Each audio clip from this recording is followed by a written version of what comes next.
শিক্ষক নাছিল প্ৰবঞ্চকে তেওঁ প্ৰাক্তন চৰকাৰী শিক্ষকৰ ভয়ংকৰ কাণ্ড চৰকাৰী ট্ৰেক্টৰ চাকৰি চলাৰ প্লেট দিয়াৰ নামত সংগ্ৰহ কোটি কোটি টকা এসময়ত 40-50 হাজাৰ টকা দৰমহা পোৱা এগৰাকী প্ৰাক্তন শিক্ষকৰ কাহিনী শুনক বিলাসী জীৱন যাপনে চকু কপালত তুলিব আপোনাৰো মানকাছৰ গুৱাহাটীত সম্পত্তি কেইবা লাখ টকীয়া বিলাসী বাহন আৰু যে কটকী দালাল প্ৰাক্তন শিক্ষকৰ বিৰুদ্ধে ইতিমধ্যে শুকচৰ থানাত কেইবাজনো দাখিল কৰিছে এজাহাৰ দালালি কৰিবলৈ এদিন এৰিছিল চৰকাৰী শিক্ষকৰ চাকৰি কিয়নো চৰকাৰী চাকৰিত পোৱা দৰমহা কেইটাৰে হেনো পেট নভৰিছিল তেওঁৰ কাৰণ তেওঁ দালালিৰে যিমান টকা ঘটিছে সিমান চাকৰি কৰি ঘটিব হয়তো নোৱাৰিলেহেঁতেন বিভিন্ন চৰকাৰী কামৰ দালালি কৰি সম্প্ৰতি অগাধ সম্পত্তিৰ গৰাকী তেওঁ নাম আব্দুল সালাম শাহ দক্ষিণ শালমৰা মানকাছৰ জিলাৰ গোটাবাৰীত কাৰ পৰা ধন সংগ্ৰহ কৰা নাই আব্দুল সালামে দুখীয়া নিচলা সকলোৰে পৰা নানান লোভ দি প্ৰবঞ্চনাৰে সৰকাইছে কোটি কোটি টকা এই কথা আমি কোৱা নাই কৈছে এই মানুহবোৰে কিয়নো অতি দৰিদ্ৰ এই মানুহবোৰৰ কাৰোবাক যদি চৰকাৰী ট্ৰেক্টৰ দিয়াৰ প্ৰতিশ্ৰুতি দিছিল আন কাৰোবাক আকৌ চৰকাৰী চাকৰি দিয়া দিছিল প্ৰতিশ্ৰুতি আনকি একাংশ লোকক চৰকাৰী চলাৰ দিয়াৰো প্ৰতিশ্ৰুতি দিছিল আব্দুল সালামে কিন্তু প্ৰতিশ্ৰুতিহে দিছিল কামত একো নাহিল বিনিময়ত এইসকল লোকৰ পৰা লোৱা কোটি কোটি টকাৰে আব্দুল সালামে গঢ়িলে সম্পত্তিৰ পাহাৰ চাকৰিও নহল চৰকাৰী ট্ৰেক্টৰো নাপালে চৰকাৰী চলাৰ প্লেটো আৰু যাৰ বাবে ক্ষোভিত লোকসকলে আব্দুল সালামৰ বিৰুদ্ধে বৃহস্পতিবাৰে মানকাছৰ শুকচৰ থানাত দাখিল কৰিলে 4খনকৈ এজাহাৰ এতিয়া কাম আৰক্ষীৰ শুকচৰ আৰক্ষীয়ে মহাপ্ৰবঞ্চক আব্দুল সালাম শ্বাহৰ বিৰুদ্ধে ব্যৱস্থা গ্ৰহণ কৰি এইসকল ভুক্তভোগীক কিদৰে ন্যায় প্ৰদান কৰিব সেয়া পৰৱৰ্তী সময়ত লক্ষণীয় হ'ব আব্দুল সালাম শ্বাহৰ অধ্যায়টো ইয়াতে অন্ত পৰা নাই এইজনৰ বিৰুদ্ধে আৰু নানান অসামাজিক কামৰ এখন দীঘলীয়া তালিকা আছে পৰৱৰ্তী সময়ত সেই অনৈতিক অসামাজিক কামৰ তালিকাও প্ৰকাশ কৰিম আমি ৰাইজৰ জ্ঞাতাৰ্থে আমার নাম মৌলানা মোহাম্মদ শফিকুল ইসলাম গোড়াবাড়ির থাকি তো 2 বছর আগর ঘটনা হয় মোক এদিন সালাম শাহ ফোন মারিলে যে বাবা তুমি তো ইলেকশন খেলিবা তো তুমি এক কাম কৰা আমার হাতত কেইটামান সোলার আহিছে তুমি কিছু সোলাৰৰ পইচা দিয়া আৰু মানুহখিনিক যদি গরিব মানুহখিনিক সোলার দিয়া তো রাজনীতি খেলিলে পিছত ভোট দিব মানুহ তো মই চিন্তা কৰি বলে ঠিকে আছে তেনেকা যদি মই গরিব মানুহক সহায় কৰিব পাৰোঁ তো মই পইচা তাক ক'লো কিমান পইচা দিব লাগে কয়টাকৈ সোলাৰৰ 5,000 টকা কৰি দিব লাগে তো 60-70 মান সোলাৰৰ পইচা তুমি দিয়া তো পিছে মই দৌৰাদৌৰি কৰি আৰু পইচাও নাই কাৰবা থাকি ঋণ চিন কৰি আৰু কিছুমান পইচা মানুহও পইচা দিলে দিয়ে মই তাৰ হাতত পইচাটো দিয়া নাই মই ডাইৰেক্ট একাউণ্টত দিলোঁ 5 টকা CSPৰ পাই দিছোঁ তাৰ ল'ৰাৰ একাউণ্টত দিছোঁ আৰু মই কেছো দিছোঁ টোটেল মিলাই কেনে 1,61,000 টকা মই তাক দিলোঁ তাৰপিছত সি ক'লে সোলাৰ 1 সপ্তাহতে আহিব পিছে 1 সপ্তাহৰ পিছত গ'লোঁ সোলাৰ নাই আহিব এপ্ৰুভ হ'ল এই হ'ব তাৰ হেৰি গাঁওবুঢ়া হয় ভতিজা গাঁওবুঢ়া হয় গাঁওবুঢ়া কয় লিষ্টখিনি সব এপ্ৰুভ হৈ গৈছে তো এতিয়া সোলাৰখিনি হ'ব তো এতিয়া আৰু সোলাৰ নাই তো এতিয়া মই কি কৰোঁ এই ইলেকশ্যন আহিলে ইলেকশ্যন পিছত যাব দিম এই বহুত ডেট দিছে মানুহ গৈছিল মোৰ লগত গৈছিলোঁ তাৰ লগত বহিছিলোঁ দিম কৰি দিয়া নাই এতিয়া আৰু পইচা উঠাব গ'লে আৰু তাই বেলেগ কৰি মোক ধমকি দিয়ে বেলেগ কৰি মোক ধমকি দিয়ে যে পইচা দিয়া নাই কি প্ৰুফ আছে তো সেইকাৰণে ময়ো দুখীয়া মানুহ মই গৰীব মানুহ দুখীয়া মানুহ এতিয়া পইচাখিনি মানুহ ক'ৰ পাই দিম তো এতিয়া মই আইনৰ আশ্ৰয় সহায় বিচাৰিছোঁ আমি শুকচৰ থানাত FIR এটা দিলোঁ তাৰপিছত আমি SP অফিচতো SP ছাৰকো দিলোঁ এতিয়া মই অনুৰোধ জনাওঁ আমাৰ শুকচৰ থানাৰ OC ছাৰক আৰু SP ছাৰক মই অনুৰোধ জনাওঁ যে উচিত তদন্ত কৰি যেনে মোৰ পইচাখিনি মই ৰিটাৰ্ণ পাওঁ এইটো মই বিচাৰিছোঁ আৰু কি কমিখিনি আৰু মই অনুৰোধ এইটো জনাওঁ যে দোষীক উচিত শাস্তি দিয়ে আৰু মোৰ পইচাখিনি মই যেন ৰিটাৰ্ণ পাওঁ, কাৰণ মই অকলশৰীয়া মানুহ। আজি যদি মই তাৰ ওচৰত পইচা খুজিব যাওঁ, বহুত ধমকি ভামকি দিয়ে। তাৰ পিষ্টল চিষ্টল আছে, লাইচেন্স কৰা পিষ্টল আছে। বহুত মানুহ কেতিয়া মোক বুলি নহয়, বহুত মানুহকে ডাইৰেক্ট ধমকি দিয়ে। তো এইটো মই আমাৰ মুখ্যমন্ত্ৰী আমি ডক্টৰ হিমন্ত বিশ্ব শৰ্মাকো মই অনুৰোধ জনাওঁ, যিহেতু এনেকৈ এইটো আমাৰ উচিত তদন্ত হ'ব লাগে। আৰু নেক্সট যেনেকৈ আমি যেনেকৈ ভুগি আছোঁ, নেক্সট তেনেকৈ যেন আৰু মানুহ ভুগিব নালাগে। তো এনেকা মানুহ উচিত শাস্তি দিয়ক। আমার নাম ইমান আলী, আমার বাড়ি তাঁতিপাড়া বড়াইতারি। সালাম মাস্টার আমাকে একদিন খবর দিয়ে কল যে তুমি টেহা দাও, তোমার বেড়ার বয়ে চাকরি আমি করি দুম।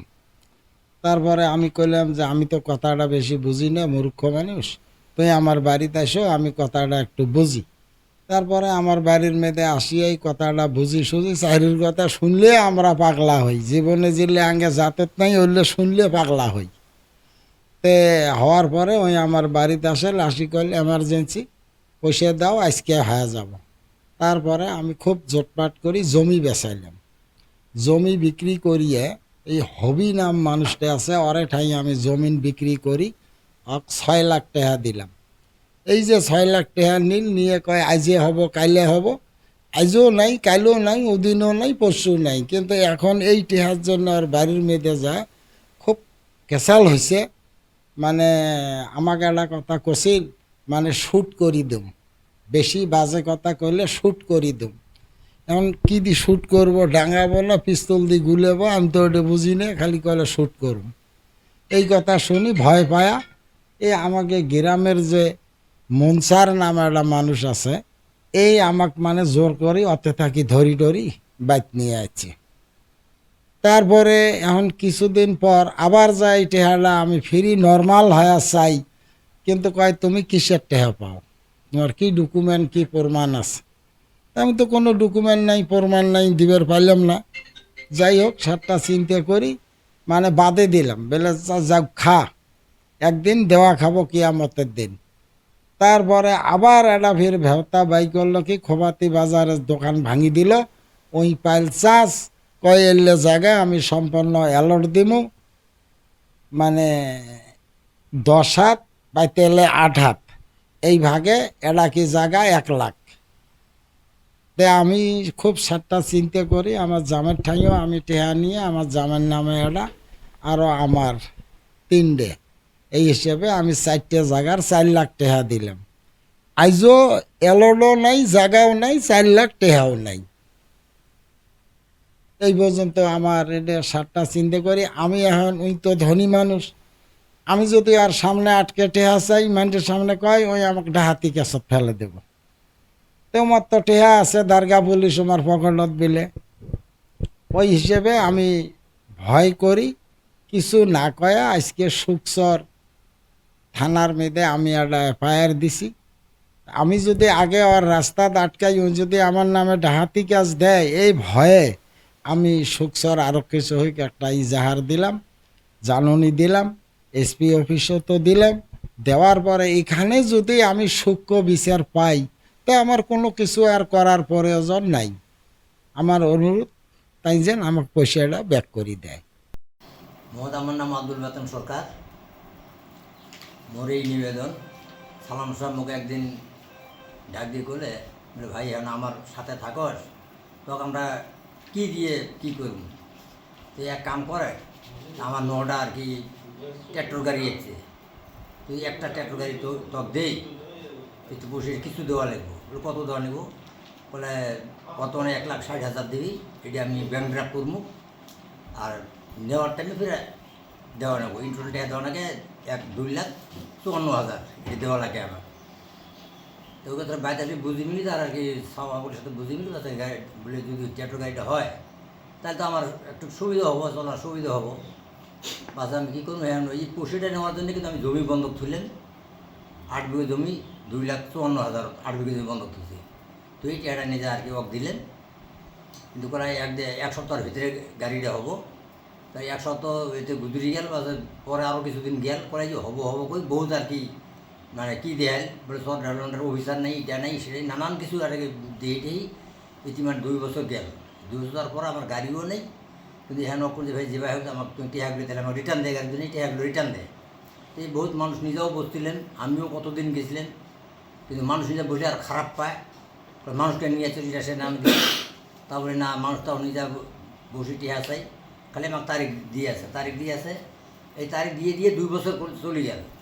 এই পিছত আর কি এই যে ঈদের এই ভোটের আগে আর কি মানে যা বসলেন, তখন না বেশি কথা না, কথাটা অন্যরকম টাইপের যায়।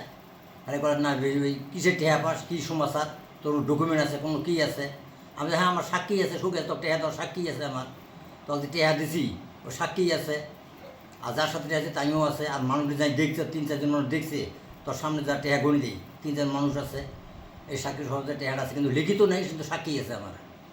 তো এটা আর কি টেহাটা সাইবার গেলে খুব একটা আমাকে হুমকি দেয়, মানে অন্য একটা ভয় দেখায়, হয়তো আমাদেরও একটা ভয়, হয়তো রাস্তাঘাট যখন কবে যাই যদি ক্যাশ ট্যাশ করি আমাকে ফিরে কিছু ফেলে, আমরা গরিব মানুষ, ওর সাথে পাইবেরও নেই, খুব একটা মানে ভয় দেখায়, হয়তো মানে পিস্তলেরও রাখি দেখায় আর কি।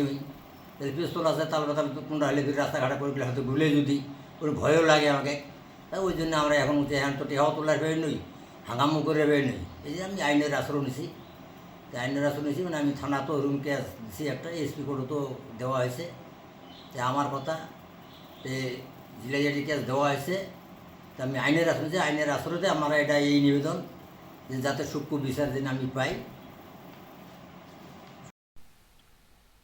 আমার নাম আমিনুল ইসলাম, আমার বাপের নাম সিবারত আলী। আমার বাপ 2 বছর আগত সালাম সাহেব 2,56,000 টাকা দেয়, অনেক কষ্ট করে দেয়। আমরা গরিব মানুষ, ঘর বেচাইছে, আরও জেলে মোটামুটি ছাগল চড়াই যা আছে সব কিছু বেচে থাকে। সালাম মাস্টারের কথা শুনি, ট্র্যাক্টর দেওয়ার কথা কইছে। আর গরিব মানুষ অতটা আমরা বুঝি না, মূর্খ মানুষ, আমরা মূর্খ, আমার বাপও মূর্খ আছিল, অতটুক বোঝে না। ওই টেহা চাইছে, টেহা দিছে, কলে তুই আরো কি আরো ড্রাইভ চাস, তুই আমাকে বিশেষ করস না, তুই আমাকে টেহাটা দে, তোকে আমি গাড়ি দিম। টেহা এরকম করি অনেক কষ্ট করি, মোটামুটি হাত চড়াই, ছাগল সব কিছু বেচাইছে, লাস্টত ঘর বেচাইল দুড়ে, আমার একটা ঘর, আমার বাপের একটা ঘর বেচাইছে, আরো হাওলাত টাওলাত করে অনেক বিধি কিস্তি করে পয়সাগুলো দিছে। দেওয়ার পরে সদায় বলে 1 সপ্তাহের ভিতরে গাড়ি দুম, গাড়ি দেওয়ার কথা কল, 1 সপ্তাহ বিতি গেল, গাড়ি নাই, আইজ দুম কাইল দুম, এইরকম করে ঘুরেতে লাস্টত গাড়িটারি এড়াও নাই।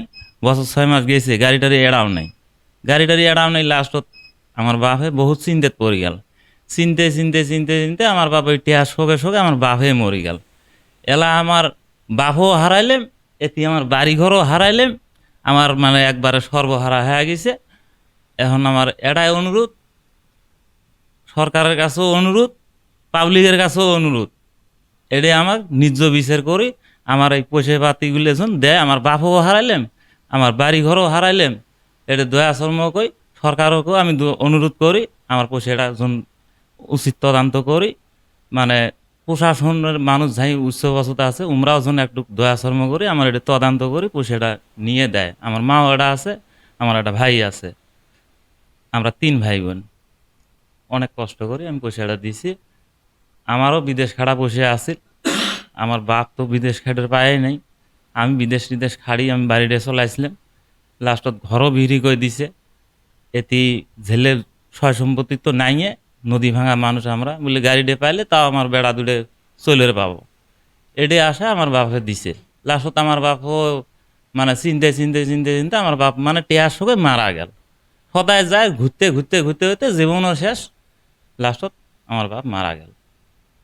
আর সুকচর থানার মধ্যে আমি কি দিলাম, মানে ইজাহার দিছি, সুকচর থানার ওসিকেও আমি অনুরোধ করি আমার জন্য এটা যেন উচিত তদন্ত করে যেন আমার এই কেসটা যেন একটু দেহে। আর এসপি স্যারকেও আমি অনুরোধ করি আমার জন্য এটা যেন উচিত তদন্ত করে। আর অসম সরকারকেও আমি অনুরোধ করি যেন আমার এটা যেন তদন্ত করে। হাটশিঙিমাৰীৰ পৰা ৰমিয় মেহেদিৰ report, my news north East.